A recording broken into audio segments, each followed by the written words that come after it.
Chapitre 17. Ce que raconta mademoiselle Candy. Ne nous pressons pas trop, dit mademoiselle Candy, et buvons encore une tasse de thé. Et toi, mange l'autre tartine, tu dois avoir faim. Mathilda prit la seconde tranche de pain et se mit à la manger sans hâte. La margarine n'était pas si mauvaise. Peut-être même n'aurait-elle rien remarqué si elle n'avait pas été prévenue. Mademoiselle Candy, demanda-t-elle brusquement, vous êtes très mal payée à l'école? Mademoiselle Candy lui lança un regard aigu. Pas trop mal, répondit-elle. Je reçois à peu près la même chose que les autres.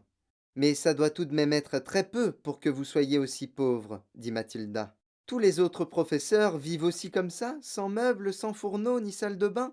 Non, non, répondit mademoiselle Candy, d'un ton crispé. Il se trouve que je suis l'exception. Sans doute aimez-vous vivre d'une façon très simple, insista Mathilda. Le ménage doit être bien plus facile. Vous n'avez pas de meubles à astiquer, ni tous ces bibelots stupides qu'il faut épousseter tous les jours. Et je suppose que, puisque vous n'avez pas de réfrigérateur, vous n'êtes pas obligé d'acheter tout un tas de produits comme des œufs, de la mayonnaise ou des glaces pour le remplir. Ça doit vous éviter une foule de commissions. À cet instant, Mathilda remarqua que le visage de mademoiselle Candy s'était contracté et avait pris une expression très particulière. Une sorte de rigidité s'était emparée de tout son corps. Les épaules raidies, les lèvres serrées, les deux mains crispées sur son gobelet de thé, elle en regardait fixement le fond comme à la recherche de réponses aux questions faussement innocentes de Mathilda. Un long silence, un peu pesant, s'ensuivit. En 30 secondes, l'atmosphère avait complètement changé dans la petite pièce, alourdie d'un malaise chargé de secrets. Excusez-moi de vous avoir posé ces questions, mademoiselle Candy. Je me mêle de ce qui ne me regarde pas. Sur cette réflexion, la jeune femme parut redevenir elle-même. Elle secoua les épaules et d'un geste délicat reposa son gobelet sur le plateau. Pourquoi ne me poserais-tu pas ces questions? Dit-elle. C'était inévitable. Tu es trop avisé pour ne pas t'en poser toi-même. D'ailleurs, peut-être avais-je envie que tu me les poses. Peut-être est-ce pour cette raison que je t'ai invité chez moi. En fait, tu es la première visite que je reçois ici depuis que je m'y suis installée il y a 2 ans. Mathilda resta silencieuse. Elle sentait une sorte de tension monter dans la minuscule pièce. Tu as une intelligence tellement au-dessus de ton âge, reprit mademoiselle Candy, que je n'en reviens pas. Tu as l'air d'une petite fille, mais avec l'esprit et la faculté de raisonnement d'un adulte. Nous pourrions peut-être donc t'appeler une enfant-femme, si tu vois ce que je veux dire. Mathilda continua à garder le silence, attendant la suite. Jusqu'à maintenant, il m'a été impossible de parler à qui que ce soit de mes problèmes. J'aurais été par trop gêné, et puis le courage me manquait. Le peu que je pouvais avoir a été anéanti dans ma jeunesse. Mais maintenant, tout à coup, me voilà prise d'une envie désespérée de tout dire à quelqu'un. Tu n'es qu'une toute petite fille, je le sais, mais il y a en toi une sorte de pouvoir magique. Je l'ai constaté de mes propres yeux. Mathilda, soudain, dressa l'oreille. La voix qu'elle entendait appelait à l'aide. C'était indiscutable. Bois encore un peu de thé. Je crois qu'il en reste une goutte. Mathilda hocha la tête. Mademoiselle Candy servit le thé dans les 2 gobelets et ajouta du lait. De nouveau, elle prit le gobelet à 2 mains et se mit à boire à petites gorgées. Après un silence prolongé, elle demanda: Je peux te raconter une histoire? Bien sûr, dit Mathilda. J'ai 23 ans, commença mademoiselle Candy. Quand je suis née, mon père était docteur dans ce village. Nous avions une jolie maison, une grande maison de briques rouges. Elle est cachée dans les bois derrière la colline. Je ne pense pas que tu la connaisses. Mathilda ne répondit pas. Je suis née là-bas, continua mademoiselle Candy. Et alors s'est passée la première tragédie. Ma mère est morte quand j'avais 2 ans. Mon père, qui était surchargé de travail, avait besoin de quelqu'un pour tenir la maison et s'occuper de moi. Il a donc invité la sœur de ma mère, ma tante, à venir s'installer chez nous. Elle a accepté et elle est venue. Elle n'était pas mariée. Mathilda écoutait avec une extrême attention. Quel âge avait votre tante quand elle est venue chez vous? Demanda-t-elle. Elle n'était pas vieille, dit mademoiselle Candy. Un peu plus de 30 ans, je pense. Mais je l'ai détestée tout de suite. Ma mère me manquait horriblement, et ma tante n'était pas gentille du tout. Mon père ne s'en rendait pas compte parce qu'il n'était presque jamais là, et quand il faisait une apparition, elle changeait tout à fait d'attitude. Mademoiselle Candy but une gorgée de thé avant d'ajouter: Je me demande pourquoi je te raconte tout ça. Continuez, dit Mathilda. Je vous en prie. Bon, dit mademoiselle Candy. Alors est arrivée la deuxième tragédie. Quand j'avais 5 ans, mon père est mort subitement. Un jour, il était là, comme d'habitude, et le lendemain, disparu. Je me suis retrouvée seule avec ma tante. Elle est devenue ma tutrice légale. Elle avait sur moi tous les droits parentaux. Et d'une façon que j'ignore, elle est devenue propriétaire de la maison. Comment votre père est-il mort? S'enquit Mathilda. Tu as raison de me demander ça, dit mademoiselle Candy. J'étais bien trop jeune à l'époque pour me poser la question. Mais je me suis rendu compte depuis qu'il y avait bien des côtés mystérieux à cette mort. Personne ne vous a jamais raconté comment c'était arrivé? Demanda Mathilda. Pas vraiment, répondit mademoiselle Candy, d'un ton hésitant. Tu comprends, il était difficile de croire qu'il avait fait une chose pareille. C'était un homme très équilibré et solide. Fait quoi? Demanda Mathilda. Se suicider. C'est vrai? Il sait, dit Mathilda, atterrée. Du moins, on pouvait croire à un suicide, dit mademoiselle Candy. Mais qui sait? Elle haussa les épaules et détourna la tête pour regarder par la petite fenêtre. Je sais ce que vous pensez, dit Mathilda. Vous pensez que votre tante l'a tué et s'est arrangée pour qu'on croie qu'il s'est suicidé. Je ne pense rien, répondit mademoiselle Candy.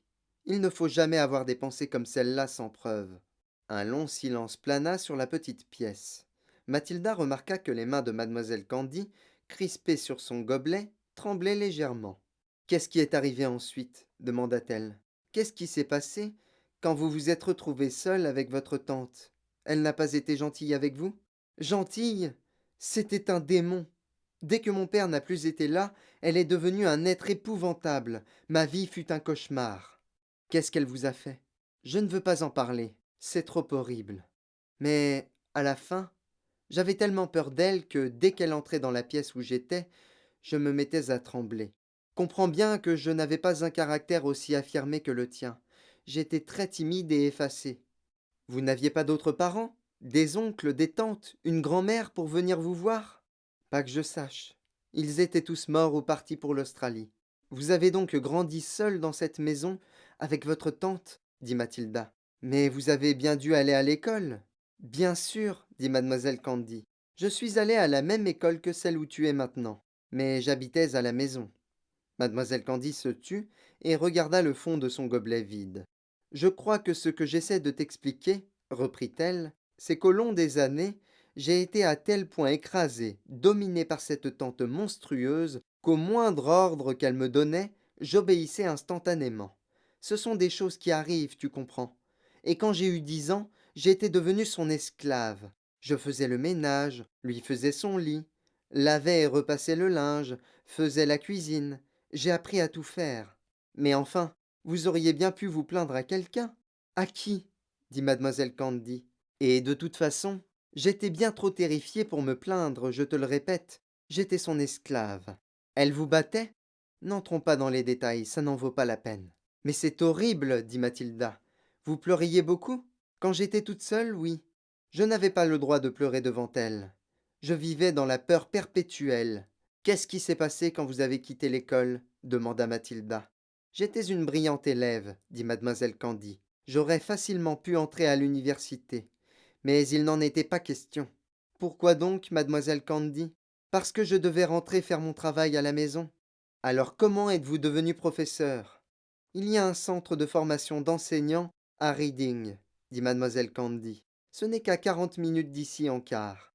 J'ai eu le droit d'y aller à condition d'être rentrée tous les après-midi pour le lavage, le repassage, le ménage et la préparation du dîner. Vous aviez quel âge à ce moment-là? Quand je suis entrée au centre, j'avais 18 ans. Vous auriez pu faire votre valise et vous en aller pour toujours, dit Mathilda. Pas à moins d'avoir un travail, répondit mademoiselle Candy. Et ne l'oublie pas, j'étais à tel point sous la domination de ma tante que jamais je n'aurais osé. Tu ne peux pas imaginer ce que c'est que d'être sous la coupe d'une personnalité aussi redoutable. Tu te retrouves comme une chiffe-molle. Eh bien voilà, je t'ai raconté la triste histoire de ma vie, et maintenant, j'ai assez parlé. Je vous en prie, ne vous arrêtez pas, dit Mathilda. vous n'avez pas terminé. Comment vous êtes-vous débrouillé pour lui échapper en fin de compte et venir vivre dans cette drôle de petite maison? Ah, ça c'est une autre affaire, dit mademoiselle Candy, et j'en suis assez fière. Racontez-moi, dit Mathilda. Voyons, quand j'ai eu mon diplôme d'enseignante, ma tante m'a dit que je lui devais beaucoup d'argent. Je lui ai demandé pourquoi. Elle m'a répondu: parce que je t'ai nourri pendant toutes ces années, que je t'ai acheté tes souliers et tes vêtements. Elle m'a dit que le total faisait des milliers de livres et que je devais la rembourser en lui donnant mon salaire pendant les 10 années à venir. Je te donnerai 1 livre par semaine d'argent de poche, m'a-t-elle dit. Tu n'auras rien de plus. Elle s'est même arrangée avec la direction de l'école pour que mon salaire soit directement versé à sa banque. Elle m'a fait signer un papier. Vous n'auriez pas dû faire ça, dit Mathilda. Votre salaire, votre seule chance de liberté. Je sais, dit mademoiselle Candy. Mais j'avais été son esclave presque toute ma vie, et je n'ai pas eu le courage ou l'audace de dire non. Je restais toujours paralysé de terreur devant elle. Elle pouvait me faire beaucoup de mal. Alors comment avez-vous réussi à lui échapper demanda Mathilda. Ah ça, dit mademoiselle Candy, souriant pour la première fois depuis le début de son récit. Ça s'est passé il y a 2 ans, et ça a été mon plus grand triomphe. Oh, racontez-moi, s'il vous plaît, dit Mathilda. J'avais l'habitude de me lever très tôt et d'aller faire un tour à pied pendant que ma tante dormait encore. Un jour, je suis tombé sur ce petit cottage. Il était vide. J'ai trouvé qui en était le propriétaire, un fermier. Je suis allé le voir. Les fermiers, eux aussi, se lèvent très tôt. Il était en train de traire ses vaches. Je lui ai demandé s'il voulait me louer sa cabane. Vous ne pouvez pas vivre là-dedans, s'est-il écrié. Il n'y a aucun confort, pas d'eau courante, rien. J'ai envie d'y habiter, lui ai-je dit. Je suis romantique. J'ai eu le coup de foudre pour cette maison. Je vous en prie, louez-la moi. Vous êtes folle, m'a-t-il répondu. Enfin, puisque vous insistez, ça vous regarde. Le loyer sera de 10 pence par semaine. Voici un mois de loyer d'avance, lui avais-je dit, en lui donnant 40 pence. Et merci de tout cœur. Super, s'écria Mathilda. Alors tout d'un coup, vous voilà avec une maison bien à vous. Mais comment avez-vous trouvé le courage de prévenir votre tante? Cela a été très dur. Un soir, après lui avoir préparé son dîner, je suis monté ranger quelques affaires dans une boîte en carton. Puis je suis redescendu en annonçant que je m'en allais. J'ai loué une maison, ai-je dit. Ma tante a explosé. Louer une maison?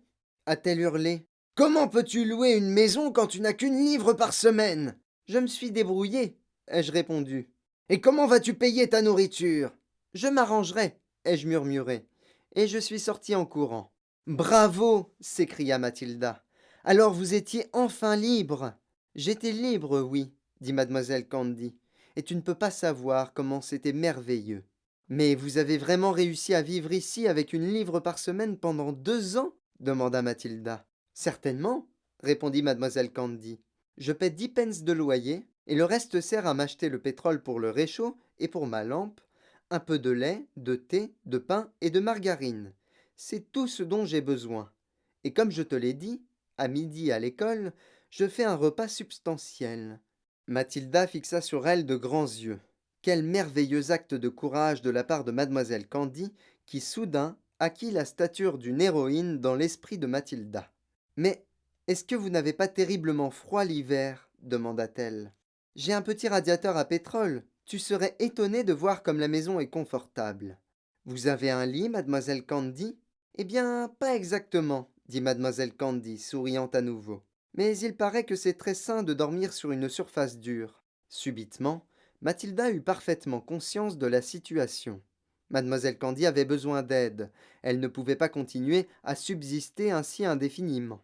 Vous vous en tireriez beaucoup mieux si vous abandonniez votre travail, mademoiselle Candy, et si vous vous inscriviez au chômage. Jamais je ne ferai une chose pareille, protesta mademoiselle Candy. J'adore enseigner. Cette horrible tante, reprit Mathilda, je suppose qu'elle vit toujours dans votre jolie vieille maison. Bien sûr, elle n'a que 50 ans. Elle est encore là pour longtemps. Et vous croyez que votre père voulait qu'elle devienne propriétaire de la maison? Je suis tout à fait sûre du contraire, dit mademoiselle Candy. Les parents accordent souvent à un tuteur le droit d'occuper la maison pendant un certain temps, mais elle continue presque toujours d'appartenir à l'enfant qui en hérite, quand il devient plus grand. Alors cette maison est sûrement à vous, demanda Mathilda. On n'a jamais trouvé le testament de mon père. Il semble qu'il ait été détruit par quelqu'un. Inutile de demander par qui. Inutile, en effet. Mais s'il n'y a pas de testament, alors cette maison doit vous revenir automatiquement. Vous êtes la plus proche parente. Je sais, dit mademoiselle Candy, mais ma tante a produit un papier, paraît-il, écrit par mon père, disant qu'il laissait la maison à sa belle-sœur en remerciement du dévouement avec lequel elle s'était occupée de moi. Je suis sûre que c'est un faux, mais personne ne peut le prouver. Vous ne pourriez pas essayer demanda Mathilda. Si vous preniez un bon avocat pour intenter un procès. Je n'ai pas l'argent nécessaire, et rappelle-toi que cette tante est une personne éminemment respectée dans notre communauté. Elle a une grosse influence. Qui est-ce demanda Mathilda. Mademoiselle Candy hésita un moment. Puis elle déclara d'une voix douce. Mademoiselle Le Gourdin.